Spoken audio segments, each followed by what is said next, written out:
من نام سارة عثمان خوێنکاری کۆلێژی سلێمانی کچانم وام ساڵ دواییم لە پۆلی 12 تێکڕای نەوتونە بەدەست بهێنم. سپاسی خۆی گەورە ئەکەم چکە شتێ فەزی خۆیە.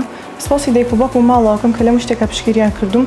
سپاسی هەموو مامۆستاکانمەکەم کە بە درێژەی پۆلی 12 یارمەتیدەرم بوون و هەچ پرسیارێکمان بێ جواب بێنەوەمەتەوە. قوتابخانەکەمان زۆر پرۆگرامێک کە من بەڕاستی زۆر ئیسفادەم لێ کرد وەکو پرۆگرامی دۆپینگ کە لە مەکتەبە ماینەوەتا کوش نیوبوونەوە نیو شەو لە پۆلەکانە بێکەوە سایمانەکە بە چاودێری مامۆستا ماوەی لێکردین تا ڕادەیەک خوێندنمان لەلا چێژبەخشترکەن بە حکمی ئەو ژینگە لەباری کە مەکتەب بووی ڕقساندین و یەکێ لەو پرۆگرامانێکە کە من زۆر ئیسفادەم لێ کرد پرۆگرامی زیرۆ مستێک بوو کە لە کاتی ئیزنەکاتینەوە بۆ مەکتەب لە مەکتەب پرسیارمان هەڵە کرد و سایمانە کرد هەچ پرسیارێکمان هەبووە لە مامۆستایوانەکانمانە کرد کە ماوەی لێکردین دووچاری بێزاربوون نەبین کە بەداخەوە زۆر تەلەبە لە کات ئیزنەکەیەکاتە لە ماڵەسایەکە دووچاری مەحاڵەتا بێ. پێشنیاری من بۆ خوێندکارەکانی ئێستا ئەوەیە کە هەرگیز کۆڵ نەیەن گەرچی زۆر هیلاکیش بن ماندووش بن دووچاری بێزاربوونیش بوو بێتن لە پلانی مەکتەبیش داکەوت بێتن با کۆڵ نەیەن بەردەوام بن لە هەوڵ و سایەکانی خۆیان.